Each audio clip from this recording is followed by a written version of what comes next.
Okay.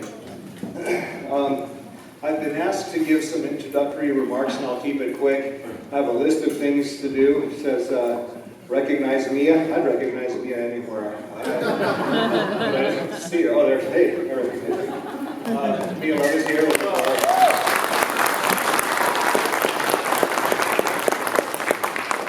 One of our local and national heroes. And then, you know, again, you're not here to hear me speak, but I do want to just first say thanks to everyone here. Presumably, you're in the district, and I've been your Senate representative, and it's been an honor and it's been a privilege, and it's also going to be a great thing to get on with our lives and to do other things. But it is it's a sacrifice. It's a struggle. It is an expensive hobby to be in the legislature, and so I really do respect the people that are up there serving. I know that at what cost it comes to them and their families, and I want to just introduce these folks and just do so by saying I really do respect them for their willingness to take this on. It is really thankless, but maybe the only more thankless thing than being in the state legislature is being on a city council. But it is, you certainly can't keep everybody happy, but you can usually manage to, piss everybody off. So it works out to, what do they say, that, friends come and go in politics, but enemies accumulate. So 12 years is a good time for me to get out. We'll ask the candidates to come up, take their seats, and again, other people are going to be moderating. I think there are going to be questions submitted. Maybe if I could take the prerogative of asking a question or submitting it for consideration, and that would.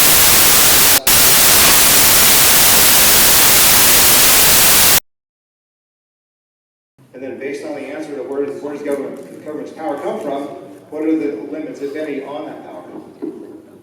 So I would posit that as the first question. That's a great first question. Thank you, and we'll ask that. So let me just give you a candidate's a little rundown of how this is going to work. So we have one microphone, and that's by design. Well, actually, it's just because that's all we had, but it'll work well because you can't talk over one another, all right? So you have to pass the microphone. But the way this is going to work is we've got a number of pre-submitted questions by many of the state delegates here, and we're going to ask, most of the questions are directed to all of you, so you'll each get a chance to answer the question.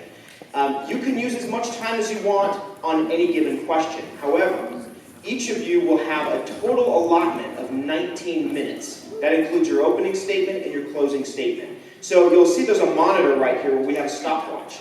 Every time you start speaking, we'll be using the timer, so you know how much time you're using in real time, and then we'll be keeping track of the total time used. Our suggestion is that you spend 1 to 2 minutes on any given question. But if you want, you can spend a little bit more, or you can spend less, and you can bank time for later. You can also respond if you want to say something more after a candidate has said something. Once all the candidates have had a chance to answer a particular question, we can come back to you and you can say more if you'd like. Just for the purpose of our camera, because we are recording this live, maybe you just want to step down to the middle step or so when you do give your answer. So I'll hand over the mic for y'all. You got to start with the rookie, huh?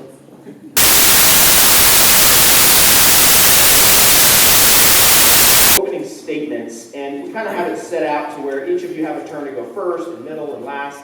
And so with opening statements, we'll start first with Representative Jake Anderegg.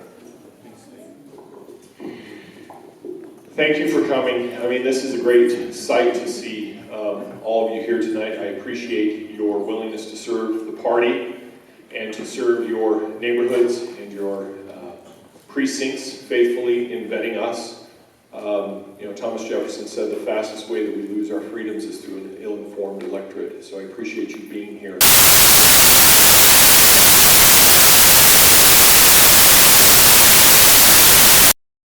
Finishing my fourth term, or my fourth session, second term in the Utah State Legislature, representing House District, which represents about 60,000.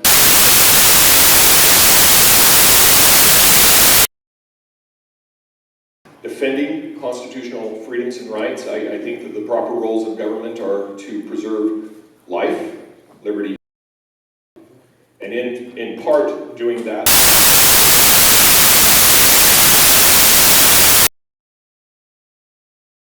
what the proper role of government is. Should we be engaged? Should we be spending taxpayer dollars? And should we be doing it at the expense of our neighbors? As we make these decisions, we have to do so with a tremendous amount of respect and humility, because it isn't something that we were, above anybody else up there. When we serve up there, we're serving you. And if truth be told, if I don't serve you properly, and truth be told, if I can't gain a majority of your support, then I really shouldn't be doing this. I really shouldn't be doing this. I need to be in tune with what you're doing, with what your needs are, and do all that I can to meet those needs and the needs of our state. And at the same time preserving those freedoms and property rights. And with that, I look forward to engaging you tonight.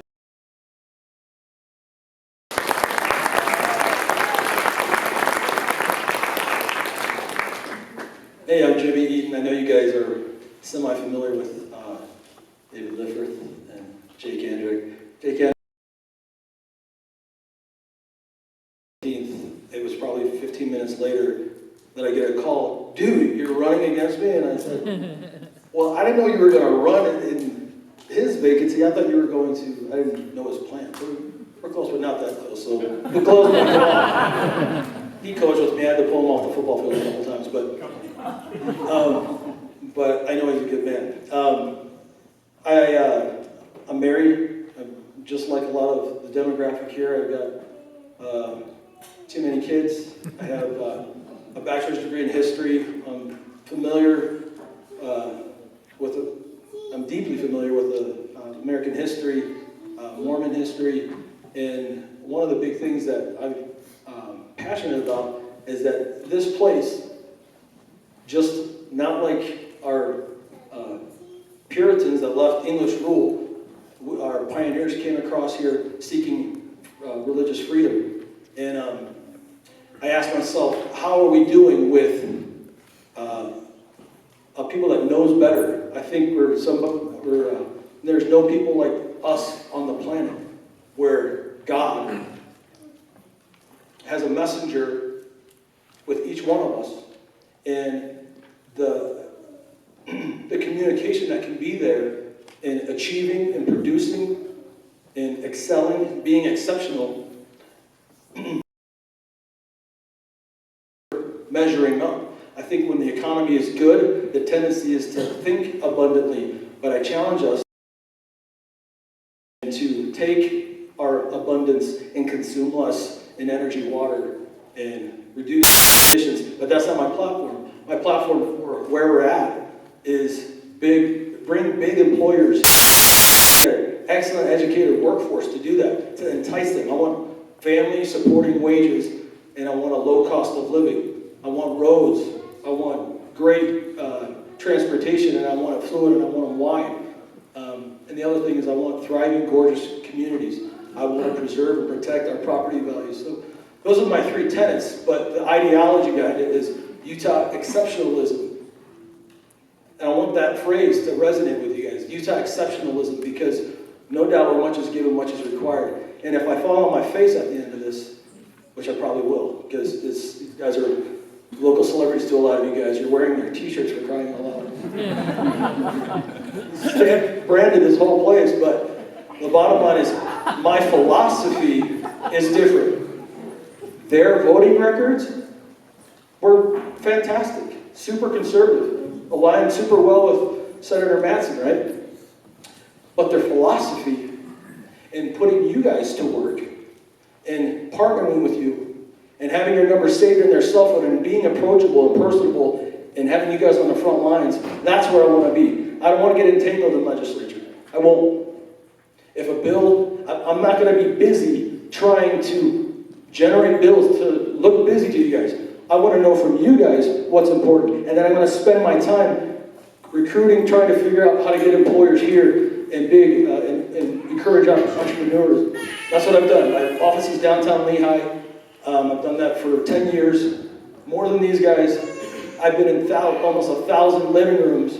I know your neighborhoods. I don't know your precincts, so don't tell me your precinct name. But tell me your neighborhood. Tell me where you're from. Tell me your name. And personally, I hope I can get to know each one of you on a workable, very personable level, because my agenda is not there. And my first instinct will be to reject and to be convinced of why a bill is necessary.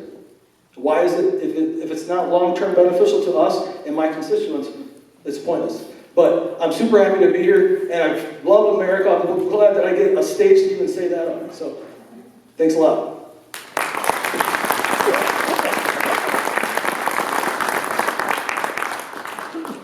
Good evening, and thank you for being here.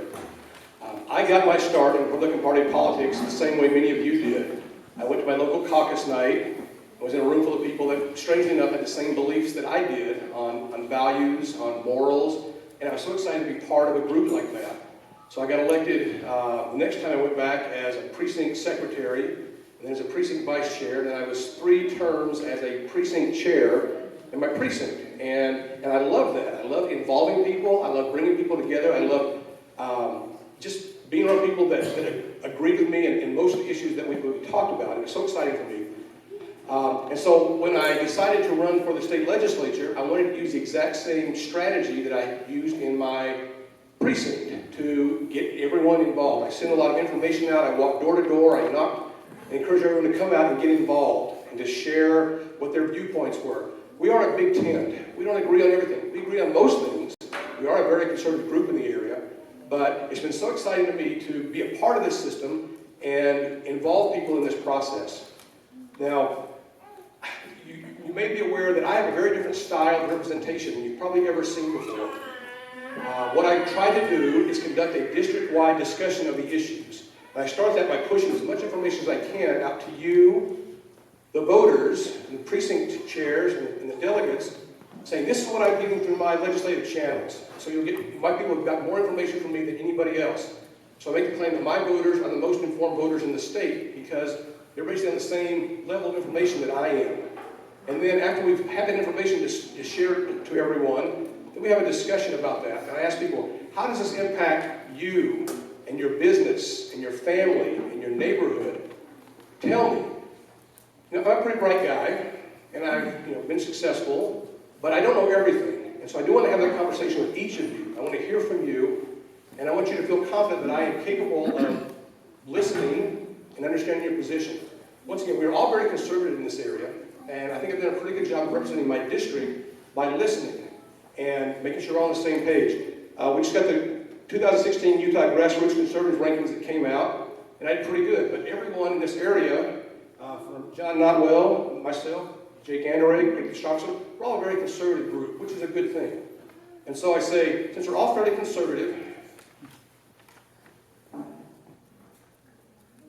what style do you want to represent you in the state legislature?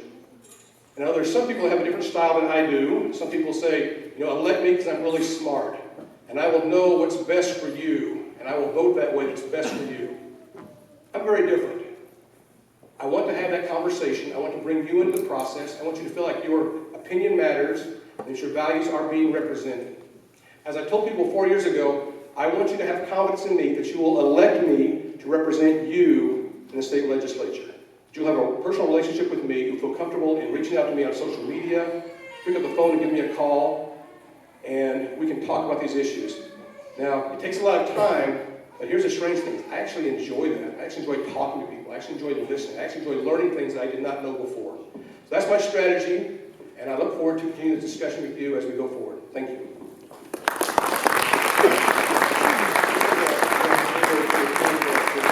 The monitor right here on the table will show you your time, and you can see that well, right? Yeah, great.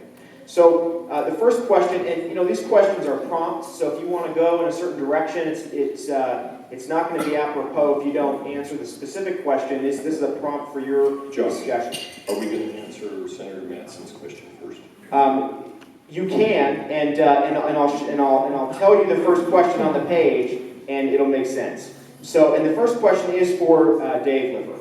How are you similar or different from our outgoing Senator Mark Madsen? What what might you do the same or differently? And then let me restate Senator Mattson's question so you can work that into your answer if you'd like, and that is, what is the source of government power? Where does government derive its power? And then how should that power be used, and what limitations should be on that power? Okay.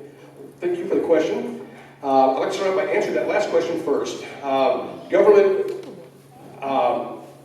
receives the power that it gets from the governed. The people have chosen to be governed in this way. And so it's each of you are the ones that give that power to the government. If the government misuses that power, by all means take it away from them. So that's a very simple answer for me. We get that because you voted us into office. In our republic style of government, you elect someone to make decisions for you. And as I've said before, my style is I want to understand where we are on that as we vote. Once again, we're a very conservative group. There's really not a huge dispute among us about how we should vote on some of these issues. So let me go back to the first one. The style, I think Senator Matson and I have some things in common. We have some things that are different.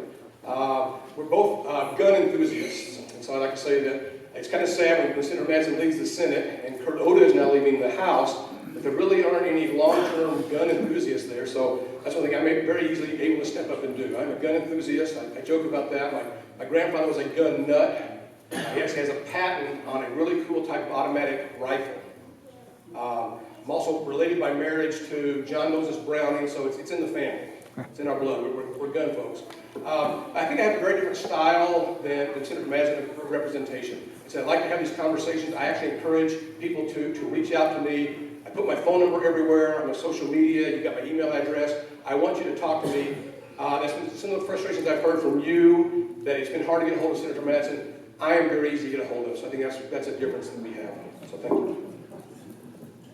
And so the next person is actually Jake Anderegg. We're just kind of looking prearranged. Thank you.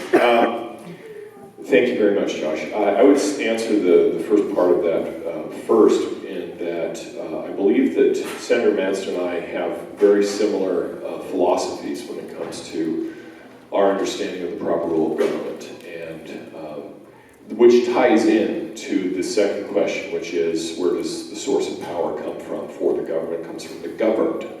But I would say even prior to that, the rights we received from God. And if we don't recognize that that is the source of our freedoms, if we don't recognize that we had those rights well before this government was ever established, we will lose those rights. Understanding that fundamental principle, I think, aligns us quite a bit. And as far as that goes, I am very accessible. I think that Senator Matson has worn himself ragged in the service of the state. And I admittedly have had difficulty at times getting a hold of Mark, but he's also been flying all around acting as an attorney for the national GOP during election time and whatnot. So I do understand to some extent some of those issues. But that being said, I have always had a transparent and open door policy. I do reach out frequently. Anytime that I've had a constituent call me and say, hey, I have an issue with you about this or this or this, I've always had the opportunity to call them back, shoot them an email, and actually walk them through the whole process and help them understand how I got to where I did on my votes. So as far as that goes, I think that the philosophies are very much aligned with Senator Matson, recognizing the source of that power is from God, and the governed authorize the government to have that power. Thank you.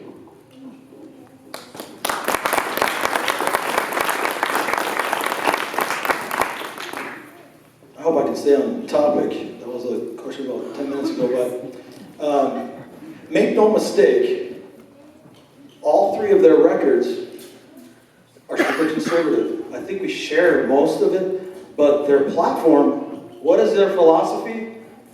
It's a trend in libertarianism. I'm a conservative Republican. Libertarians don't have any place in this party, okay? Republicanism. That's what we're about. And what it is really essentially about The purest form is these delegates right here, you guys. You guys are the government. You're representing neighborhoods with people with interests and certain needs.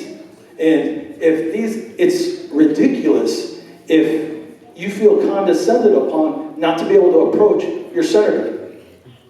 In fact, you should be in their phone, you should be able to call them and be close. I know I might be a little naive. It might be daunting to be empathetic, but that's ridiculous. You should be able to be close, warm, and not have any barrier at all in communicating what's important. And not only that, it should be regular, maybe quarterly. If there's a need in certain precincts, maybe monthly, but we work together. You guys, in the purest form, it's self-government. It's not libertarianism.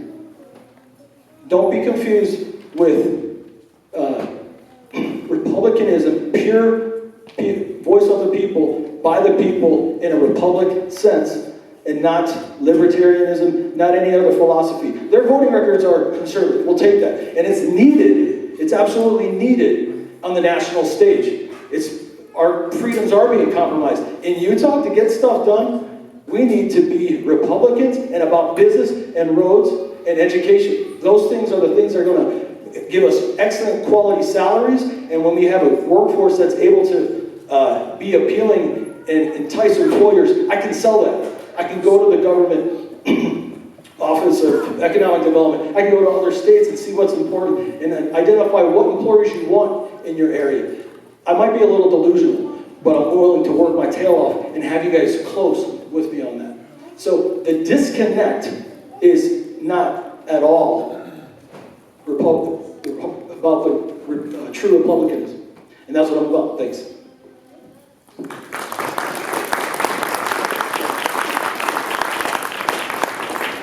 Okay, the next question I'm probably going to skip because you kind of covered this and we may come back to it. It was going to be, what do you feel the purpose of government is and what role should our state government play in our daily lives?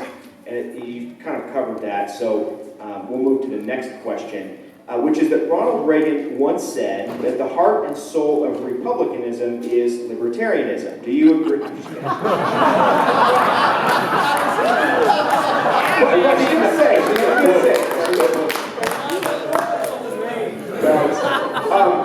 All right, but moving on to serious note.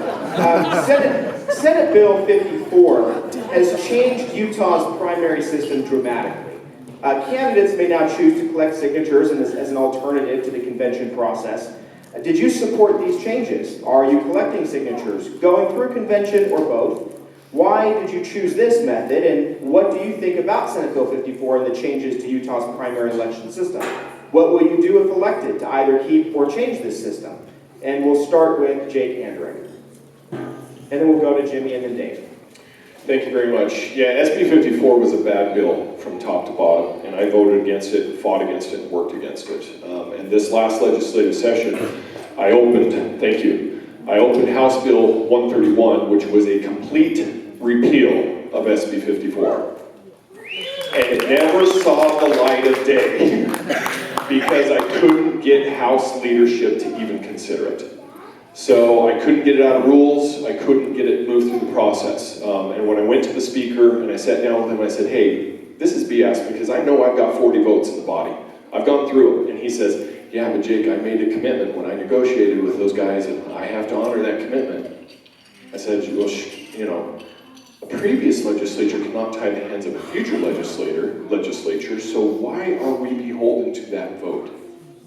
Now, my opponent voted for that in the House. I voted against it, and I will do whatever I can to fight it. I can say that back in January, when our legislative attorneys came to us and said, hey, there's reasonable argument that the Lieutenant Governor's making, the Republican Party might become a disqualified party, I did file with an intent to collect signatures. But I haven't collected them, and I'm not going to collect them. I am committed to do the caucus system and be here entirely. The only reason I ever filed it to begin with was because if the Republican Party, under what I knew in January, was to become disqualified, I didn't want to be left out. But once things got into the session and those discussions were had, it became painfully obvious that there was no need. There was absolutely no need. So I fought it originally. I did not vote for it. I will continue to fight it because I think that this form of government, your ability to vet us, your ability to look me eyeball to eyeball and ask those tough questions is by far the best way to make sure that we get the right people in this position. Thank you.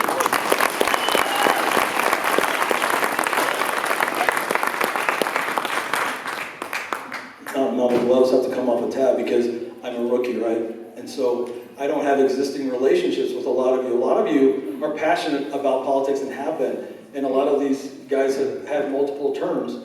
And one, that's excessive. The terms are set as a term to be in and out. I don't plan on, I know a lot of people say, I don't plan on being a lifelong politician.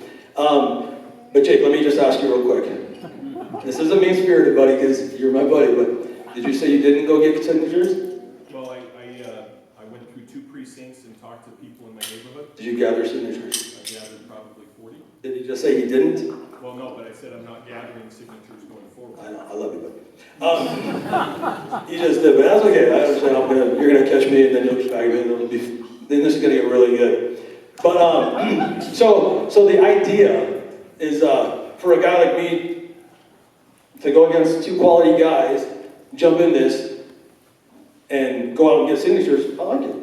I like it. It's 2,000 signatures. I have like 400, and it's daunting and it's exhausting. So, do I agree with the caucus convention process? Absolutely. Because in the long run, when I have you and I working together, it's important. And you're representing an important base. And that relationship is imperative to get things done and govern yourself. So, I like the bill. I don't like any excessive frivolous bills, but I like it because it gives you guys, me, an opportunity to try to buck the system and get guys out. I mean, you know what they say about politicians, right? Lifelong politicians, they're like dirty diapers. They need to be changed, okay? They need to be changed. Thanks.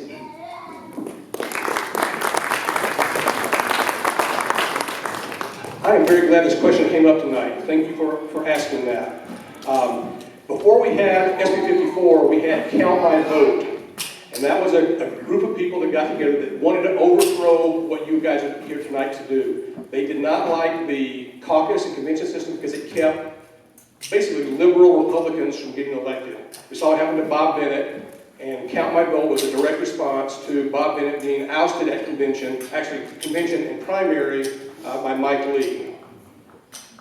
So the result of Count My Vote was they were in the process of shutting down the caucus and convention system. It was an existential threat to what we have in Utah as a Republican Party. We had a lot of things that were thrown at us very quickly, and if you look this up. In fact, I'm going to send a link around to you, my speech on the floor about SB 54. I said, I know that what we're doing here is unconstitutional, but we've got to take this away from the signature gatherers and put it in the court so we can have this adjudicated, because you can't force us to let people outside the party vote in our elections. You can't force us to do a number of things that Count My Vote was trying to do. And sure enough, I have been vindicated because Judge Newber has now found several constitutional issues with what Count My Vote was doing, and that became the SB 54 compromise. Okay, from day one, I have supported the caucus and convention system. You can look at my record. I got started just like you in the caucus and convention system, and I'm excited about what we have here. It's a wonderful thing. When the first court case was brought up between the Republican Party and the state of Utah over SB 54, the Republican Party asked me to testify against SB 54 because of the way that I have run my caucus. In fact, I've got a friend, believe it or not, who's actually in the Count My Vote organization, and he said, David, if everyone ran for office and served in office the way you did, there would never have been any need for anything else because you do such a great job. Let me point out 5 things about SB 54 that you may or may not know. My opponent, who voted against SB 54, he works for the main money guy behind Count My Vote in Scott Anderson. Zion Bank. I work for Zion Bank. Correct. Zion Bank. Okay. At the same time that he signed up to get signatures, he also accepted a $1,500 campaign donation from the Count My Vote PAC. Does that true? It is true when they thought I was going to collect signatures. Okay. They didn't. He did officially sign up to collect signatures. When I signed up to run for office, it was always caucus convention only. I don't want to ever go around what you're doing here. My opponent also missed the vote on HB 69, which would have been another opportunity to repeal the components of SB 54. And I never heard why you were not there to vote. 69 this- HB 69, Fred Cox's bill that was hijacked by Justin Fossen. I never heard your explanation why you were not in there for the rest of us to vote to repeal that. We didn't miss by a few votes. Your vote would have helped if you had done that. Oh, well, it's yeah. Okay. I am a strong proponent of what you're doing here. I am part of the reason that in 2 years, you'll be able to do the same thing for state school board candidates. You'll be able to sit down with them, look them in the eyes, and vet them the same way you're doing us now. This is a wonderful system, and I'm happy that we have it, and we will continue using that. Thank you. Thank you.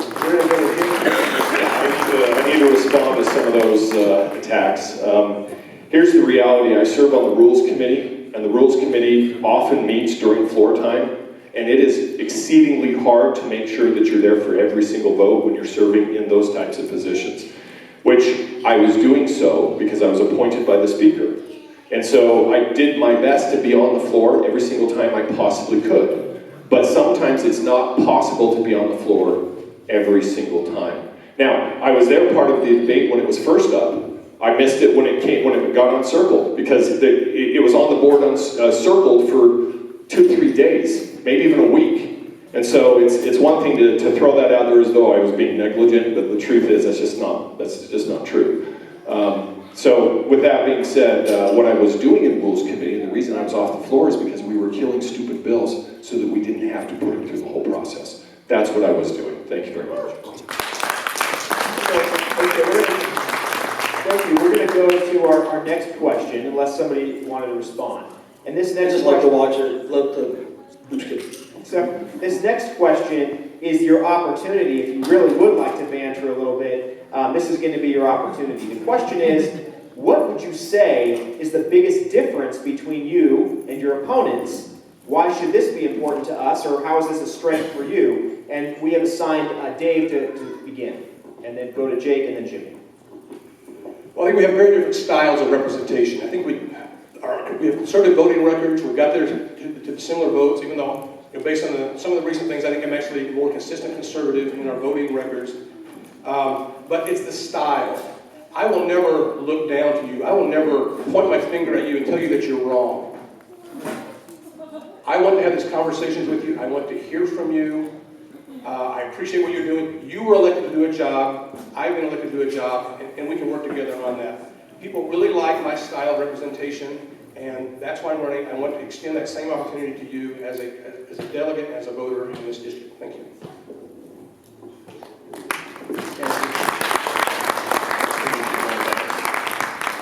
Okay. Some of you have seen my videos I put out during the session that kind of gave a recap of the previous week and went into the kind of a preview of the week ahead of us. And at the end of each of those videos, I would always sign off with this statement: no poll voting. And what I meant by that, because I've had a lot of people ask me, and I wanted to wait for this opportunity to share what I meant by no poll voting. The styles are very different. We are a republic, not a democracy. And what that means is that you are hiring us to be informed in ways that you don't have the time or the resources or the inclination to be informed. Now, you may have this much information because you read it on the Salt Lake Tribune or the Deseret News or the Doug Left Show. But there may actually be this much information to that topic. Now, when you send out an email to a small echo chamber of 200 to 300 people, and you say, here, how would you vote on the medical marijuana bill?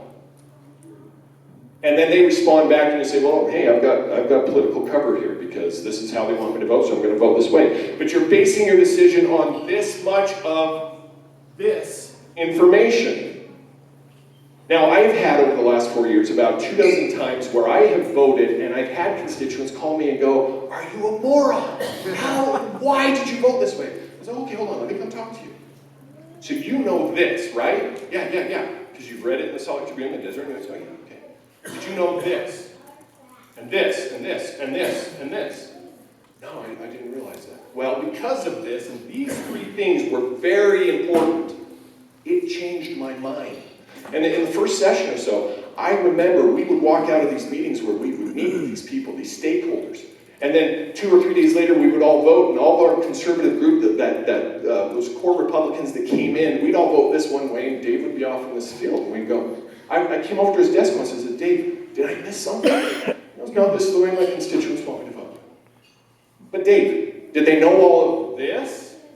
Well, no. But I represent them, so I'm going to vote them. I think it's a bad way to run government. You want me to vote on all of the information, not a portion of what is going to give me political cover. That's the difference, the fundamental difference between this conservative and that conservative. Thank you.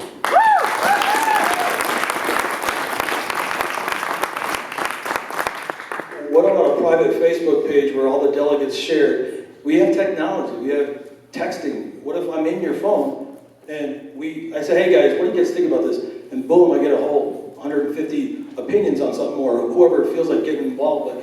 But I hope and implore all of you to get involved, because you have a call to be and represent. And if these guys haven't used you, I'm going to work one-on-one with you guys. So the difference between these guys is, like you said, probably style, but they're exactly a lot. You look at any of their voting records, they're exactly the same guy, okay? One's a little more handsome, one's a little more...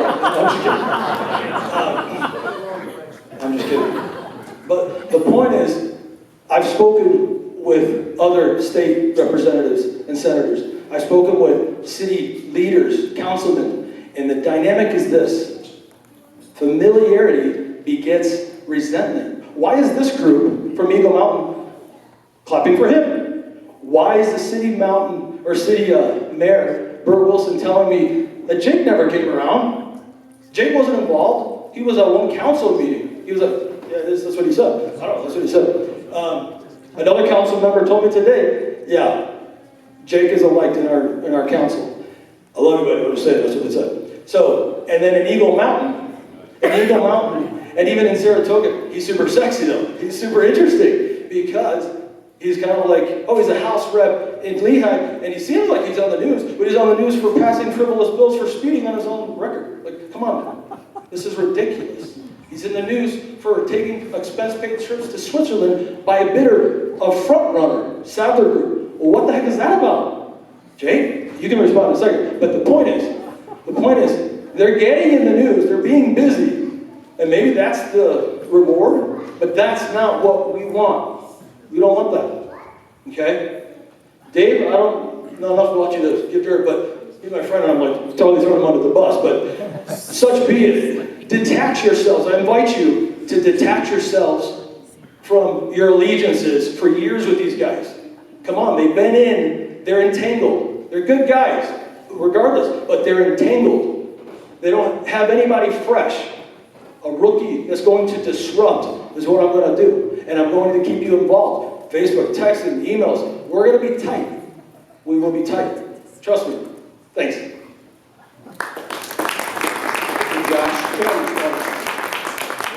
I described a very disruptive system that I've introduced where I push a lot of information that I get through my legislative channels out to everyone. I want you to be as informed as I am. And so when I cast that vote at the end of the day, that we're on the same page. You know how I voted, because it's the same way you would have voted because you have that same information. Some people want to denigrate the asking people how they feel about things, asking how it impacts their business.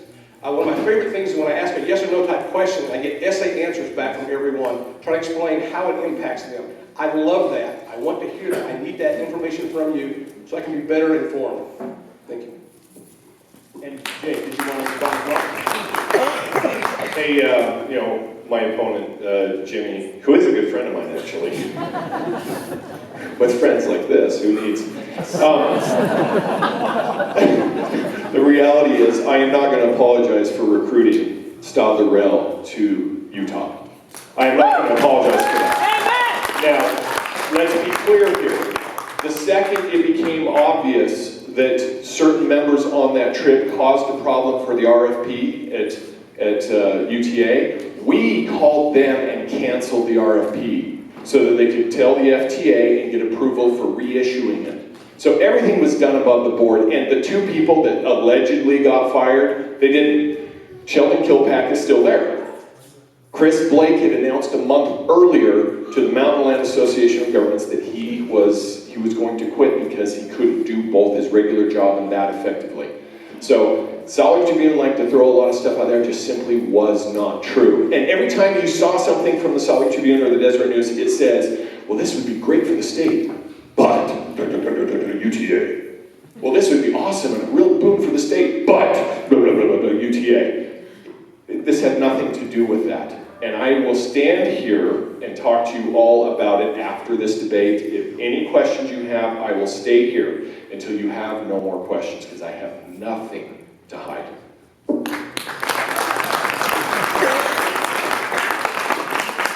You know, I'm not even sure it's about anything to hide. What it's about is, why is he involved in a bidder for rail car manufacturers? Our rail system, our UTA is way overfunded. It's wasting dollars.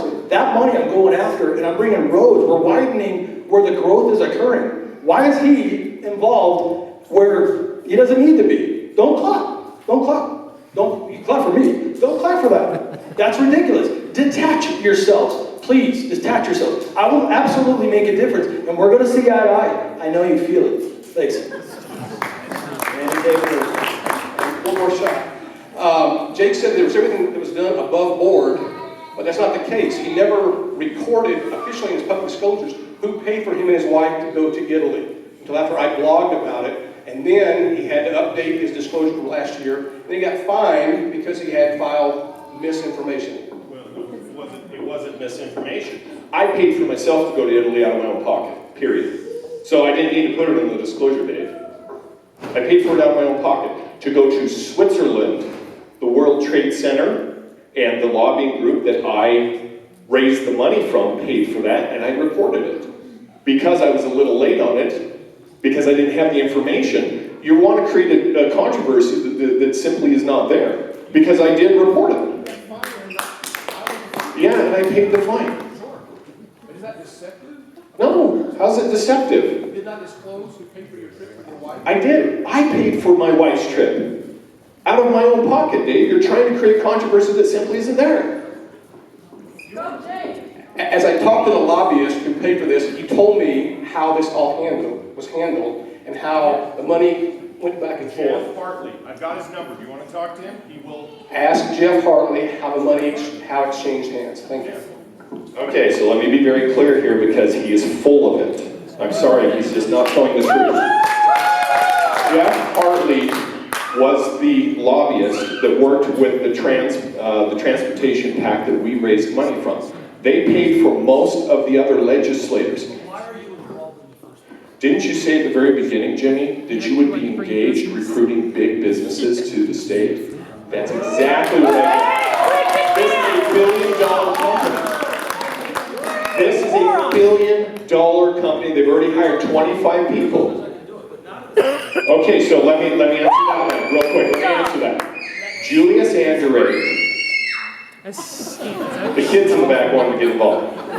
Julius Anderegg was the Consul General of Switzerland. He and I had a relationship developed when I first ran and he came to the Sundance Film Festival. Every year he would come in, I would meet with him. 2000. Oh, and that's bad? I don't understand why I should not utilize the resources I have. He was the one that introduced me to Stade de Rep. So it was a unique relationship that I had that not many other people have. So I'm not going to just turn down the opportunity of recruiting a billion-dollar company to the state.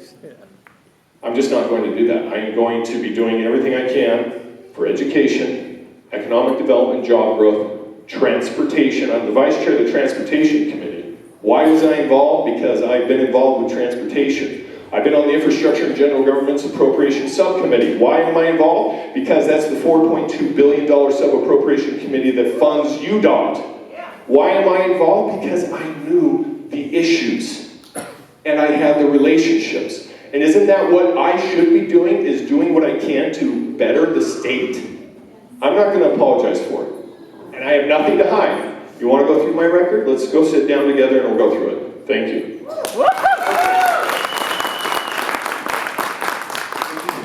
You want to move to the next question? Is that good? No, I'm fine. Okay, all right. So we are quickly running out of time, but we haven't run out of questions. So I'm going to give some audible signals when you hit 45 seconds in any given response, so that you know maybe to try to keep your responses to a minute if you want to be able to answer more questions.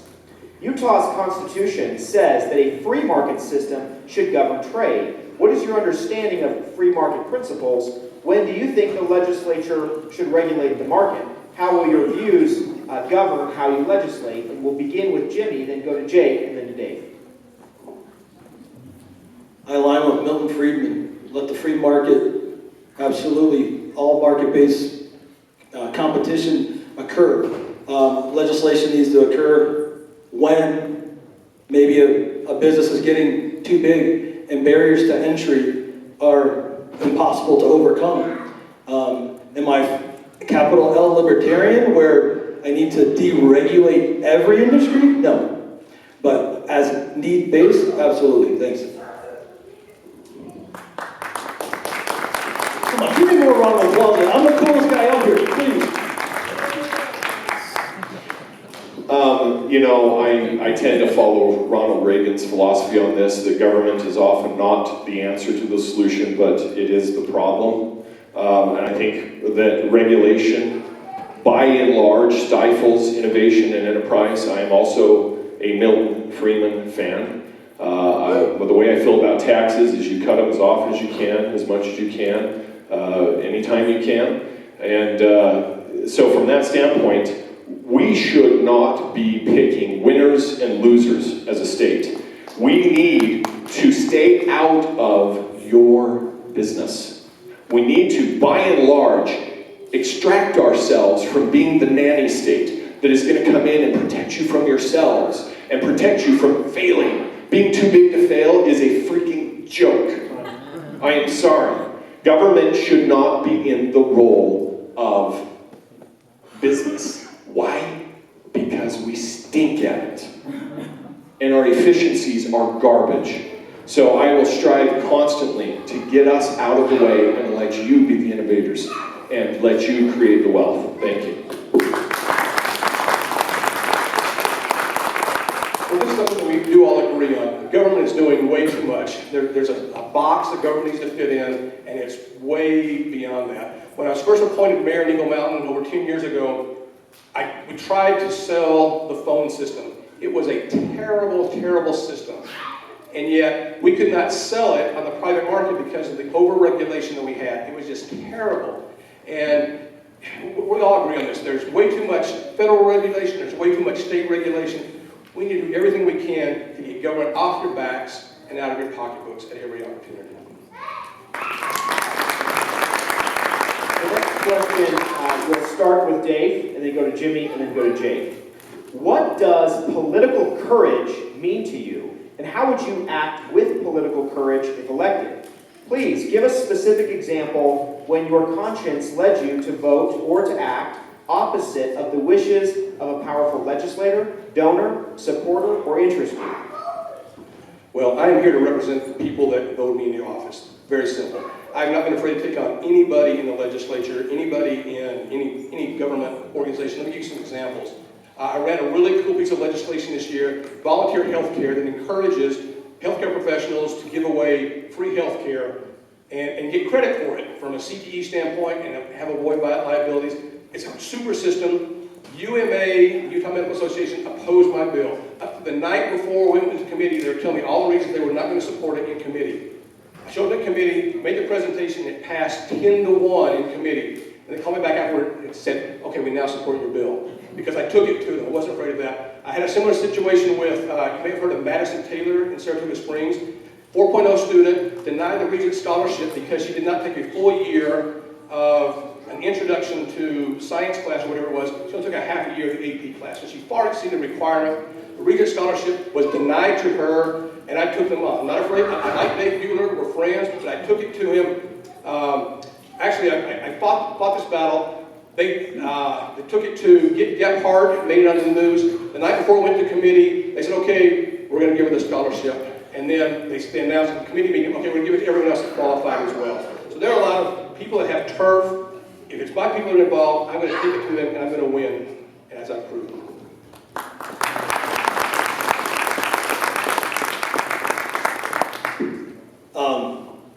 I'm the rookie, so I don't have many experiences being pushed in politics, but I'm not delusional. I know, and I applaud Senator Mattson for sticking to his guns, and with all the forces that be up there, I think it's hard to have voting records. I don't mean to diminish that, but the philosophy on how they're doing it and working with you guys is absolutely not okay. But what I would like to do is if you guys all get your phones up, we're going to do something that's never been done in politics.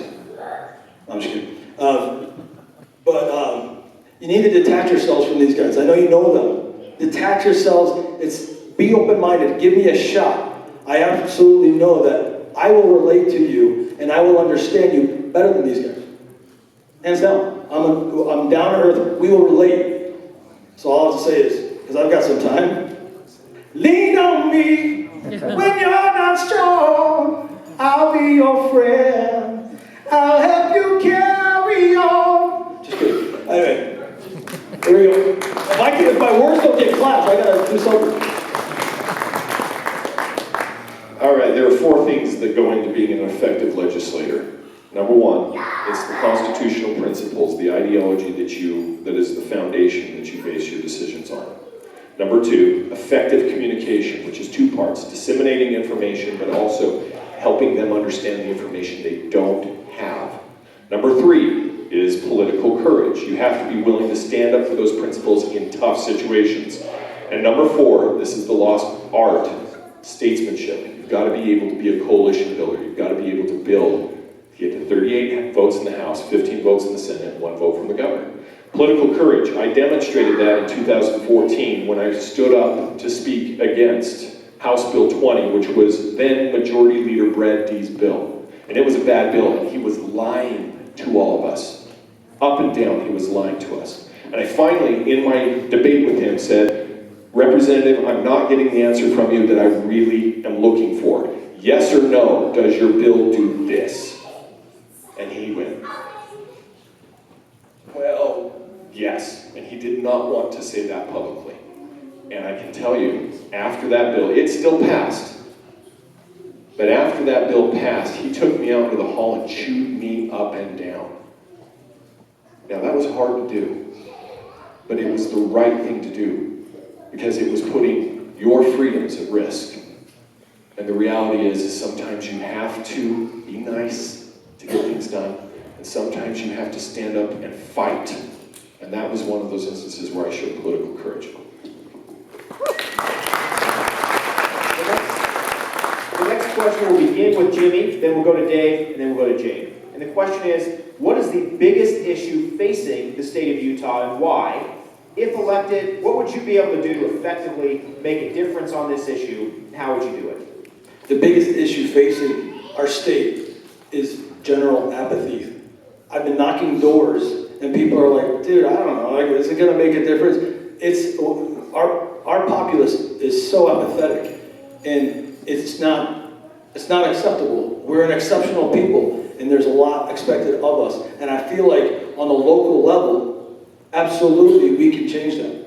And this apathy translates into indifference and eventually just unsupportive of anybody. And I think, and I get that feedback too as I'm knocking doors or talking with people. But I think the biggest problem is apathy.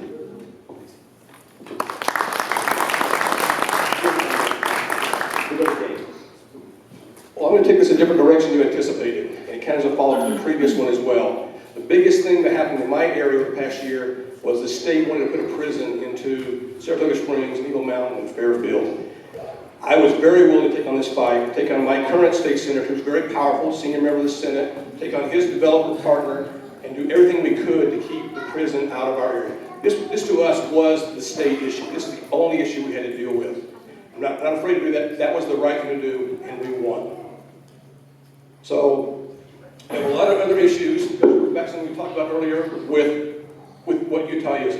Utah is one of the shining cities on the hill right now. People want what we have. They want to come here and raise their families. They want to have the freedoms that we enjoy. While they're limited, we still have a better situation here in Utah than most every other state in the nation.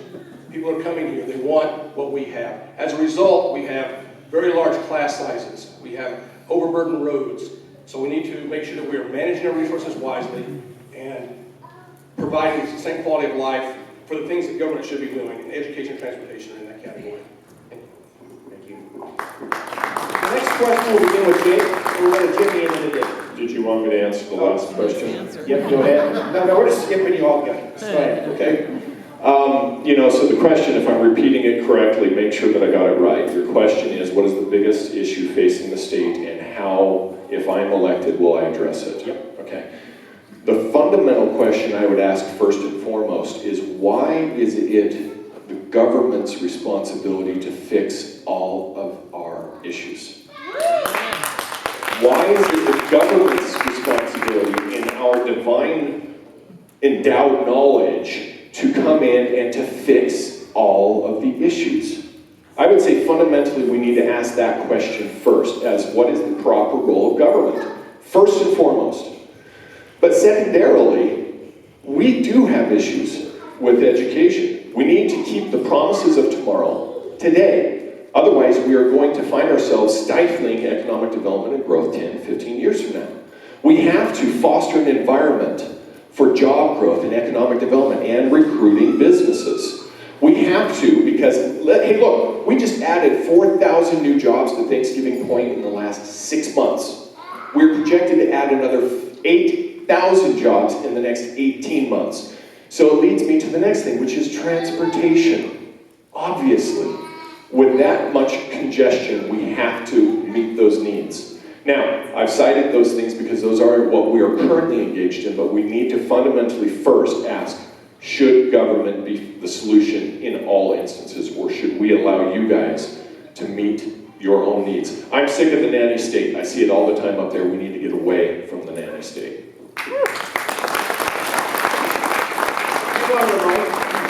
You'll be the first respondent, Jake, and then we'll go to Jimmy and then to Dave for the next question.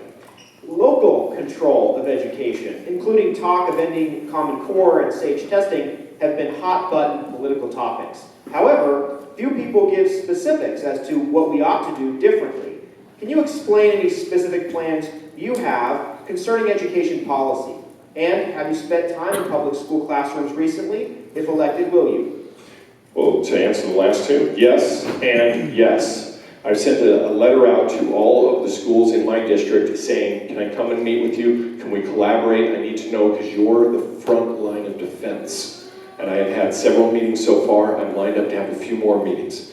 Let me just say this. Local control, that's a catchword that we all love to hear. But I can tell you from my experience in this legislature, local control means something different to the teacher than it does to the parent, than it does to the principal, than it does to the superintendent of the district, than it does to the State Office of Education, than it does to the legislature, than it does to the governor.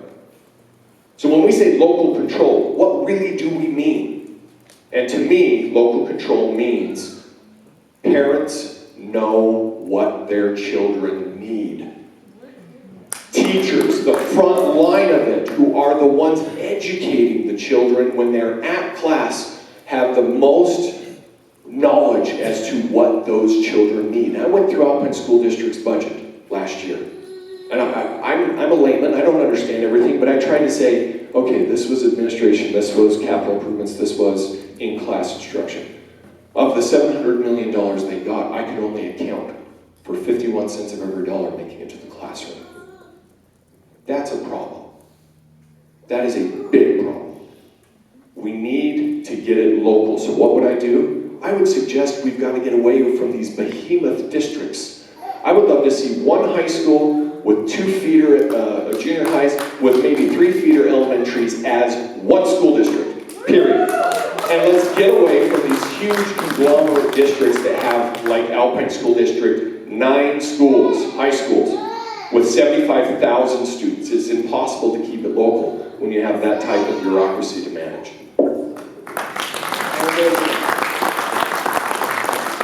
Well, we've established, he's masterful at making up crap on the spot. There's no way that 51 cents per kid, Alpine School District does a phenomenal job with what they have. They do, absolutely. Could it be smaller? Yeah, it could be smaller. But don't just buy everything he's rattling off. Please don't. I know them. Teachers need latitude. They need to get close and understand their kids. In the SAGE session, when we talk about local control, give it to the teacher. Give it to teachers delivering their love and attention and catering their education to each kid. So, is this coming from outside of our state? Absolutely, and it's almost impossible to overcome. But I do think that our public school system does a really good job of what they have. I also believe in other options with charter schools and homeschooling. I think if you can do that, absolutely. My biggest thing is our education begins in the home. And we all know that, but a lot of us get even burdened by the assignments that are even there with 6 kids.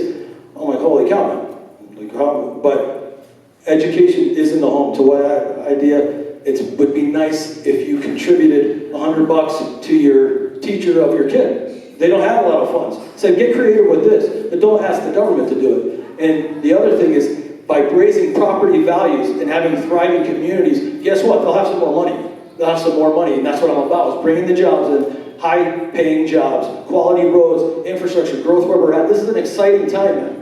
Absolutely exciting to be a part of. And you guys are the self-government here. That's the Utah exceptionalism that I'm referring to. And I hope that theme resonates with you. Utah exceptionalism, and this area is going to shine because we're going to be highly educated, and our communities are going to be thriving. And what else?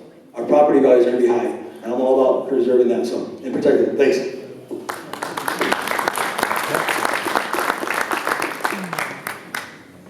I've got a lot of answers to this, and this is an important subject for me, something I feel very passionate about. Local control is actually a plank of the Republican Party platform. And most people believe in local control until they don't anymore. As a former mayor, former city councilman, I get it. We need to let these decisions be made at the most local level. So the government closest to the people is the one that can do the best job. When I first got into the legislature, I was one of the few people on the education committee that talked about local control. There are people that are elected to the local school districts, but a lot of people in the legislature, they think they are a super school district, and they need to tell local people how to do their jobs. And we've got to get away from that. We've made some progress. I've seen progress with my own eyes over the last 4 years. More people are talking about that. We're trying to give more block grants, local school districts, without strings attached to it. Now, the bigger issue, though, let's step back for a second. Local control really happens at the family level. I've been a strong proponent of parental choice in education from day one. That's a drum that I beat all the time. My wife and I, we have 5 children, and each one of them took a different path through school. And I was so grateful that we had those opportunities. I had my daughter, she went K through 12 in traditional public schools all the way through. We had another child all the way through in charter schools, which was an awesome option to have. And then we've had others that we've homeschooled, and we were able to make those choices. That's what local control means. Parents need to be able to decide what's best for each of their children. I'm a firm believer in that. Can I step back one more time? This last session, I ran a really cool piece of legislation that actually came out of the Utah County Republican Party. We don't want the federal government meddling inside of education in the state of Utah. So I ran a really nice piece of legislation called the Utah Independence and Education Act. And what it says is that we want to empower the state school board to make policies from inside the state of Utah. They can decide what's best for us without regard for any strings or mandates that are coming from the federal government. And then if they run the risk of losing any federal funding, then there are 2 ways to address that. The first way is we looked at any surplus that we have in income tax surpluses that came in. In Utah, 100% of your income tax goes to education. It only makes sense that we look there first. Then we have the governor calls in a special session. We find a long-term structure where we take money away from some other program that's not as important as education But we find a way that we can do this without having the federal government telling us in Utah how we do education. So I was excited to run that. It passed 11-1 in the House committee, passed 64-12 in the House floor, passed nearly unanimously in the Senate committee, and it died on the board, the Senate board, the last day of the session, number 12 on there. So we didn't quite get there. I did run the equivalent resolution. It said basically the same thing without the same structure in place, and that did pass both bodies. So,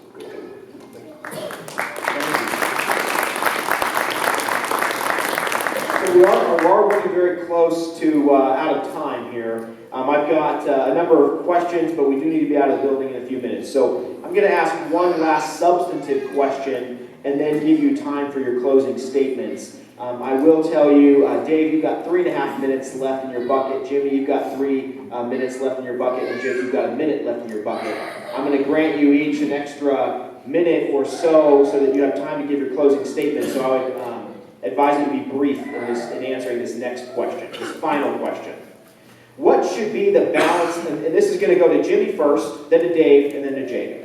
What should be the balance of power between the state and the local government, and between the legislature and the executive branch, or agencies or bureaucracies of government? How important is it to you to have working relationships with the various city governments within your Senate district, or with the various bureaucracies or state agencies in the executive branch? And to Jimmy.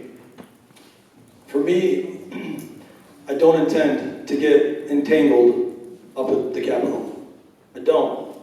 That's not representing you well. There's a series of issues, and I plan to vote conservative just like they do. But to get entangled and introduce bills and go through unnecessary hoops just to stay busy, I won't do. At the city level is where the purest and local government is occurring, right? In your neighborhoods and with our civic leaders. Again, not mean-spirited. Jake didn't do it in Lehi. Dave isn't. I don't know what happened, but he doesn't have the support of his local people. But there's a disconnect that is not acceptable. There's a disconnect that's not acceptable. And self-government, less government of course, but self-government by you guys. You guys are the government now. You've been called, vocalized, you've heard it from your neighbors. You are the government, I am your agent. And I represent you, and I won't get entangled there. That's it. Hey, actually, I don't want to sound like closing remark, but you don't know me, so please grab one of my flyers. I don't want to go home, but I want you to grab, you need to get to know me, and you need to detach yourselves from these guys. They're entangled. Dave's got even dirt in Eagle Mountain City. I think that happens, but it might be a little delusional, but I plan to resist. Thank you.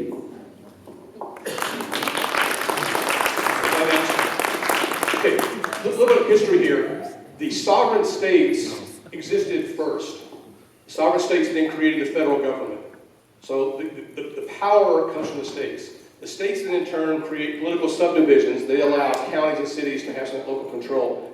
But the bottom line is the state, if you look at where the power comes from, the state really is the source of power in these things. My objective, my goal has been to push that power back down to the local level, as I mentioned earlier. I try really hard to do that. I want that to continue. I want the locals that are elected to patch the potholes and pick up the stray dogs, empower them, hold them accountable. If they do a good job, re-elect them. If they don't, vote them out. But let's let the local decisions be made without the heavy hand of the federal government and without the heavy hand of the state telling cities and counties and school districts what they can and can't do.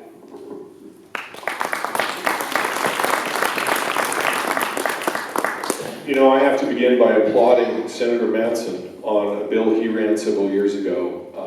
I think anytime you're going to remove somebody's property rights at the local level, that standard needs to be really high. Likewise, at the state level, when you're going to remove someone's property rights, or when you're going to curtail a city in how they can function with those property right owners that live in their city, that standard should likewise be really high. Senator Mattson ran a bill a couple years ago because Park City was basically saying the standard wasn't high, that they wanted to have involvement. They lowered the bar so low that the city council members were going into a building that had a building permit, and they were going in and they were going to deny occupancy to that private property owner because they didn't like the color of the paint on the walls. Now, I'm sorry, but that is not the proper role of government. So I think whenever we, as a legislature, are going to step in and tell the subdivisions what they can or cannot do, we should also maintain that high standard. But sometimes you, the citizens, the individuals, feel your rights are being trampled on, and you have no other recourse. So you come to us. And it is our prerogative, it is the proper role of government because the cities and the towns and the counties are political subdivisions of the state. And so to that end, I applaud that bill that was run. Thank you. We're now going to closing statements. And with our closing statements, we will begin with Dave, then we'll go to Jake, and finally we will close with Jimmy.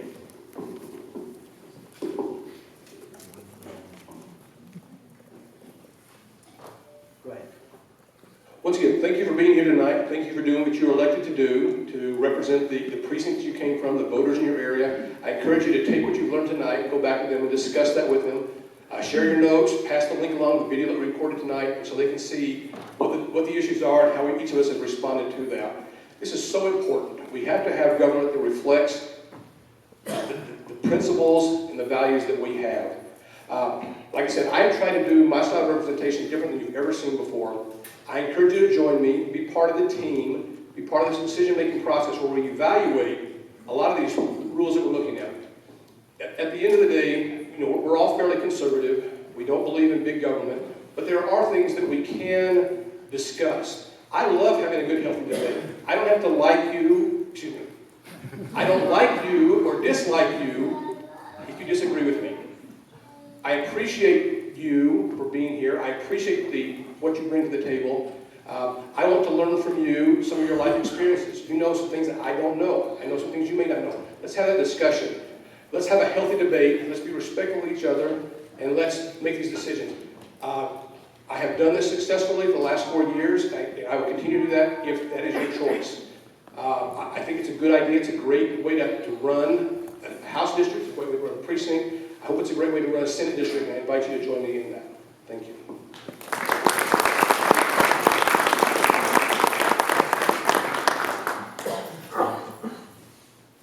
Show me begin when you're ready. Okay. And you'll see your time count. All right, okay.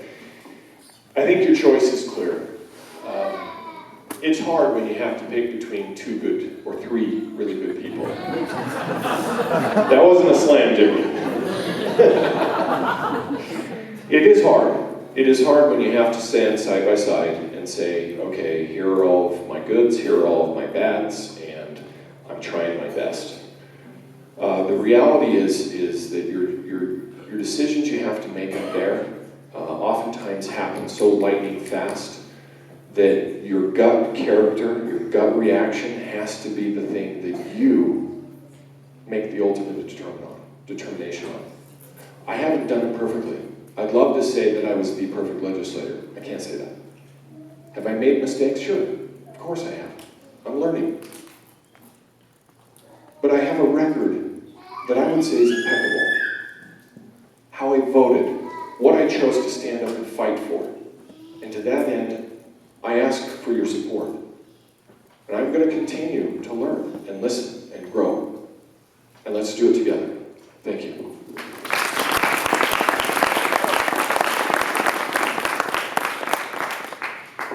America is amazing. It's a blessing to stand here, absolutely, sincerely, authentically. And I understand that these guys are entrenched. They've been involved. And I know that, I don't know, probably a third of you have made up your mind. I invite you to unmake up your mind. Take those shirts off. I need a cheering section. Whatever. You see me in the back. If I won anybody over, see me back. I will get you a very nice shirt so that you can. Oh my gosh, I sound like Donald Trump. But huge. Huge shirts. My message that I want to resonate is Utah exceptionalism. It's not elitism. It's not a superiority of others. It's a selfless contribution. It's a desire for excellence, and it's a desire for self-government. There's no other people on this planet that should understand it better than Utah. Utahns, you guys. And I want this area to show it. And I want to be side by side. You don't have to worry about being condescended upon, working together. You are the government. You are the government as far as I'm concerned, and I'm your agent. And Utah exceptionalism, I want that idea to spread. I don't want any peripheral other ideas of whatever agendas can be introduced. Exceptionalism, serving your fellow man on a local level. Most of you are part of a Facebook neighborhood page. You can disseminate information, promulgate what you feel, and get feedback pretty fast. And guess what? We can share a page, and we can have our own systems in place and meet frequently. But you are, don't be intimidated. You are going to be put to work with me, and we're going to have fun, and we're going to be close.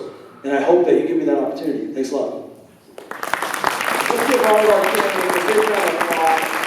Running for office is not an easy thing to do. It takes a lot of courage and guts, and a lot of your time and money. So thank you for coming and putting yourself forward. And we need to clear out the building here in just a few minutes. Let the school get back to order. We need to pull the chairs up.